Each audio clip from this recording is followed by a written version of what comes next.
వస్తే మీ అమ్మగారు వెళ్ళిపోయారు నాకు తెలుసు అని చెప్పారు. నేను కామాక్షిని మీ అమ్మగారికి ఒక్క సంవత్సరం అడిగాను ఆయుర్దాయం, కామాక్షి ఇచ్చింది. ఏడాది అయిపోయింది కాబట్టి మీ అమ్మగారు వెళ్ళిపోయి ఉంటారు, ఆవిడ ఊర్ధ్వలోకాలకు వెళ్ళారు, బెంగ పెట్టుకోవద్దని చెప్పారు. కాబట్టి ఊపిరులను ఆధారంగా జీవితం ఉంటుంది.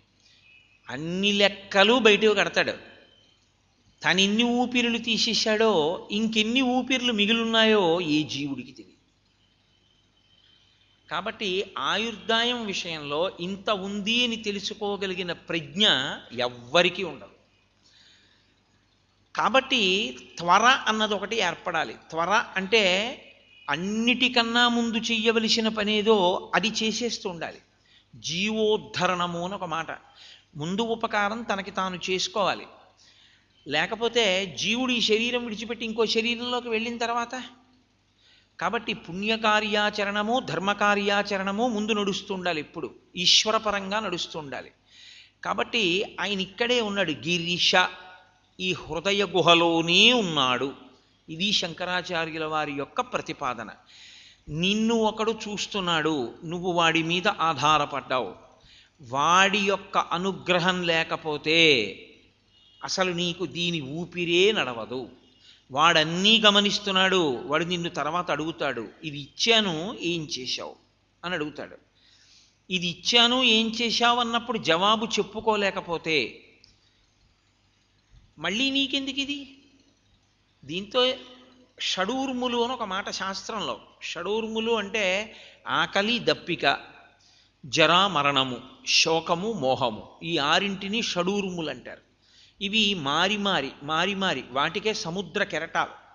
అందుకే సముద్రం ఎక్కడుంటుందో దానికి ఎదురుగుండా శంకరాచార్యుల వారిని శిష్యులతో ప్రతిష్ఠ చేస్తూ ఉంటారు. ఎందుకంటే ఆ సంసారములో వచ్చేటటువంటి కెరటములు సముద్రములో వచ్చే కెరటములు ఒక్కటే.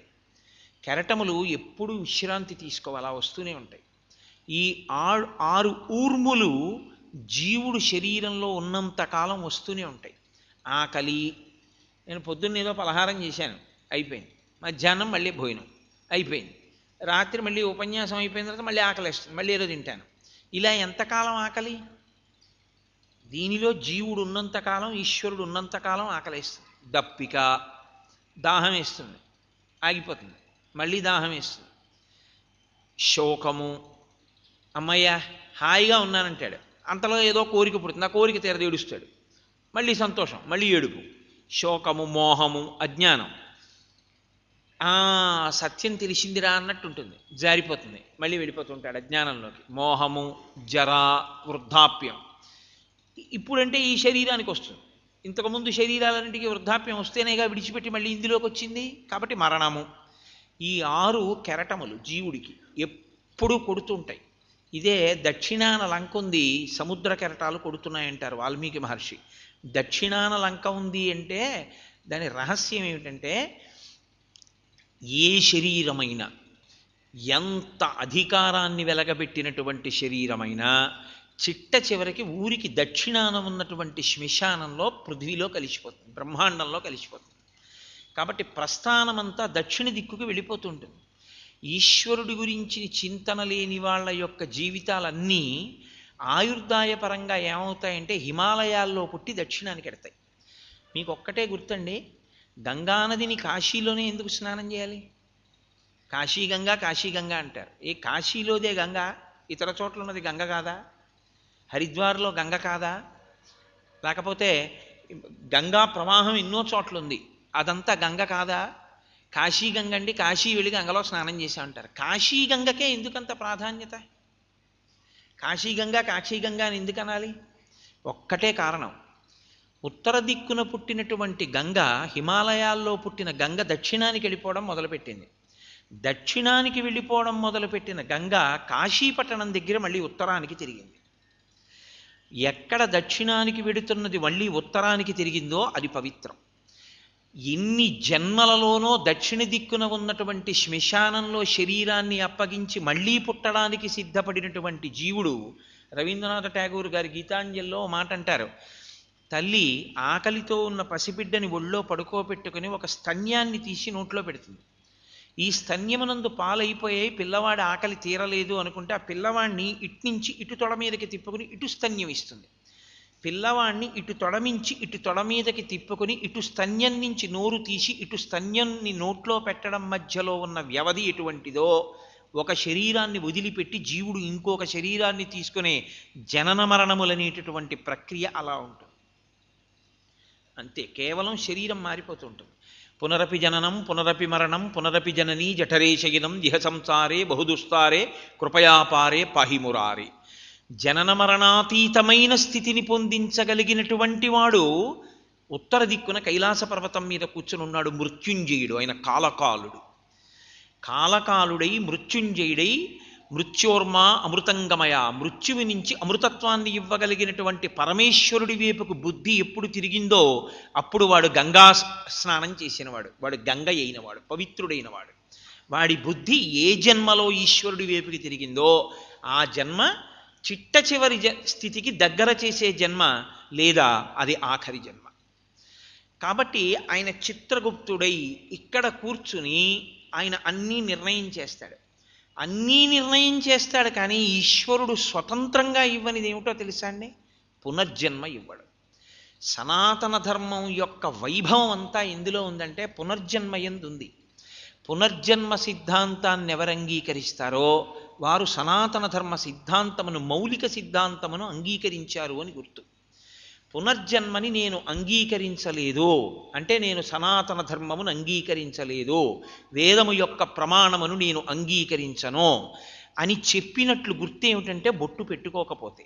బొట్టు పెట్టుకోలేదు అంటే అతనికి సనాతన ధర్మమునందు నమ్మకము లేదు, అతను వేద ప్రమాణమును అంగీకరించలేదు అని గుర్తు. అందుకే ఎవరు సనాతన ధర్మమునందుండరో వారు బొట్టు పెట్టుకోరు, ఎవరు సనాతన ధర్మమునందుంటారో వారు బొట్టు లేకుండా ఉండరు. పునర్జన్మ సిద్ధాంతమును ఎవరు అంగీకరిస్తారో వాళ్ళకి ఎప్పుడూ ఒక భయం ఉంటుంది. ఏమిటో తెలుసా అండి ఆ భయం? శంకర భగవత్పాదులు శివానంద లహరిలోనే ప్రస్తావన చేస్తారు. నరత్వం దేవత్వం నగవన మృగత్వం మశకత పశుత్వం కీటత్వం భవతు విహగత్వాది జననం సదాత్మత్పాదాబ్జ స్మరణ పరమానందలహరీ విహారాసక్తం చేద్రు దయమిహ కింతేన వపుషా అంటారు. నరత్వం, మనుష్యుడై పుట్టాడు, ఈశ్వరుడు గురించి ఏమి తాపత్రయం లేదు. ఎందుకు ఆ జన్మ? దేవత్వం, దేవత అయ్యాడు, భోగం ఒకటే. కీటత్వం, పురుగై పుట్టాడు, లేవా దానికి షడూర్ములు? దానికి ఉన్నాయి ఆకలి దప్పిక జరామరణము శోకము మోహము. దేనికి కుక్కకున్నాయి, పందికున్నాయి, పిల్లికున్నాయి, నల్లికున్నాయి, నాకు ఉన్నాయి. ఈ శరీరం ఉండడం వల్ల కొత్తగా ఒరిగినది ఏమిటి నాకు? ఇంకా దీనితో నేనేం చెయ్యాలో అది చేసిన వాడను కాను. కానప్పుడు ఏ శరీరం అయితే ఏమిటి? కాబట్టి శంకరులు అన్నారు నాకు శరీరంతో సంబంధం లేదు, నువ్వు ఏ శరీరం ఇచ్చినా ఒకటే. కానీ సదాత్మత్పాదాబ్జ స్మరణ పరమానందలహరీ విహారాసక్తం చేద్రు దయమిహ కింతేన వపుష. ఎప్పుడూ నీ పాదార విందములను స్మరించగలిగినటువంటి మనస్సుని మాత్రం నాకి. అటువంటి మనసు లేదు, ఏమిటి ప్రయోజనం మనుష్య శరీరంలోకి వచ్చి? ఆచరణ యందు ఏదీ లేదు. పశువుకి ఓ కుక్క దగ్గరికి వెళ్ళి నేను రామాయణం చెప్పాను అనుకున్నాను 42 రోజులు, విందా అంటే విందనే నేను అనుకున్నాను, చెవులు ఉన్నాయి కాబట్టి. ఏమైనా కుక్క అనుష్ఠానం ఉంటుందా? ఇత పూర్వం ఏం చేస్తుందో అదే చేస్తుంది. జడహ, దానికి అర్థం చేసుకునేది ఉండదు, ఆచరణ ఉండదు. ఎక్కడ తాను గ్రహించినది ఆచరణలోకి రాలేదో వాడు తన శరీరమును నిరర్ధకమును చేసుకున్నవాడు. జన్మ ప్రయోజనం నశించిపోయిందని గుర్తు ఏమిటంటే విన్నదేదీ ఆచరణలో పెట్టడు. ఏదీ ఆచరణలో పెట్టని వాడెవడో వాడు ఎంత విన్నా చిల్లుకుండలో పోసిన నీళ్లు. సనాతన ధర్మం అనగా ఒకటే. అందుకే దీన్ని మతం అనరు, ధర్మం అంటారు. ధ్రియతేవా జనైరితి ధర్మం. మీరు ఇన్ని విన్నారన్నది కాదు, మీరు బొట్టు పెట్టుకున్నారా అన్నది ధర్మం. నేను మన్నింపబడిదనుగాక, నాకు అలా మాట్లాడటమే వచ్చు. కాబట్టి నరత్వం దేవత్వం నగవన మృగత్వం మశకత పశుత్వం కీటత్వం భవతు విహగత్వాది జననం సదాత్మత్పాదాబ్జ స్మరణ పరమానందలహరీ విహారాసక్తం చేద్రు దయమిహ కింతేన వపుష. ఈశ్వరుడు ఒక్కటే తన దగ్గర పెట్టుకోడు స్వేచ్ఛ. ఏది పెట్టుకోడంటే మనుష్య జన్మ నుంచి ఉత్తర జన్మ విషయంలో ఈశ్వరుడు నిర్ణయం చేయడు. మనసుకి ఒక గొప్ప లక్షణం ఉంటుంది. ఏమిటా లక్షణం అంటే వాసన. రుచి వాసన అని మనసు రెండిటిని పట్టుకుంటుంది. రుచి అంటే నేను ఏదైనా ఒక విషయాన్ని అనుభవించు అనుభవించు అనుభవించు అంటుంది. నేను దాన్ని అనుభవించాను అనుకోండి, అది ఎలా ఉంటుందో గుప్తం చేస్తుంది అనుభవాన్ని. దాన్ని వాసన అంటారు. నువ్వు యాపిల్ పండు తిను, యాపిల్ పండు తిను, యాపిల్ పండు తిను అంటుంది. నేను యాపిల్ పండు తిన్నాను అనుకోండి, ఆ యాపిల్ పండు రుచి ఇలా ఉంటుంది, లోపల దాస్తుంది అనుభవాన్ని.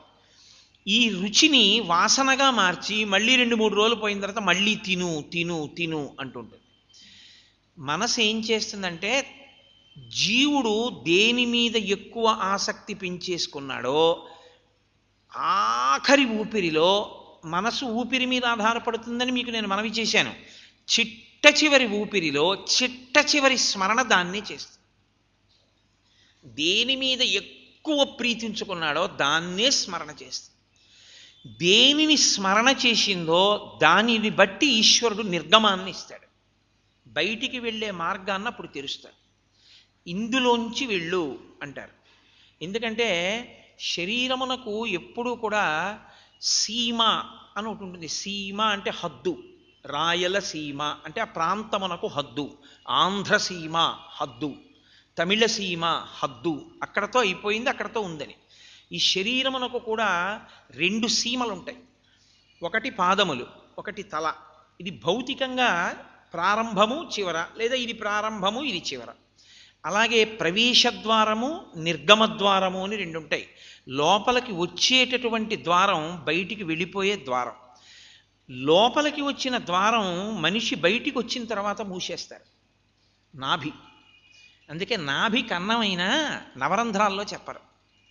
నాభి రంధ్రం కాకపోతే తల్లి కడుపులో ఉండగా తల్లి తిన్న ఆహారం పిల్లవాళ్ళలోకి ఎలా వెళ్ళింది? నాభి గొట్టం ద్వారా. అంటే నాభి కన్నమేగా. కానీ ఈశ్వరుడు దాన్ని ఎప్పుడు మోస్తాడంటే, తల్లి కడుపులోంచి బయటికి రాగానే నాభి కోసేస్తారు, అంటే బొడ్డు కోసేస్తారు. బొడ్డు మూసుకుంటుంది, నవరంధ్రాల్లో రంధ్రం మూసుకుంటుంది. ఇంకొక తలుపు వెళ్ళేటప్పుడు తెరుచుకోవడం కోసం మూసి ఉంచుతారు. మీరు చూడండి, ఎగ్జిట్ అని ఉంటుంది. అది వెళ్ళిపోయేటప్పుడు తెరవాలి, అంతేకాని అన్ని వేళలా తెరవరు. దాన్ని లోపలికి రావడానికి వాడరు, వెళ్ళిపోయేటప్పుడు వాడతారు. లోపలికి వచ్చేసాడని గుర్తు ఏంటంటే, లోపలికి వచ్చిన తలుపు వేసేస్తారు, నాభి మూసుకుంటుంది. ఎగ్జిట్, వెళ్ళిపోవలసిన తలుపు ఒకటి ఉంటుంది, అది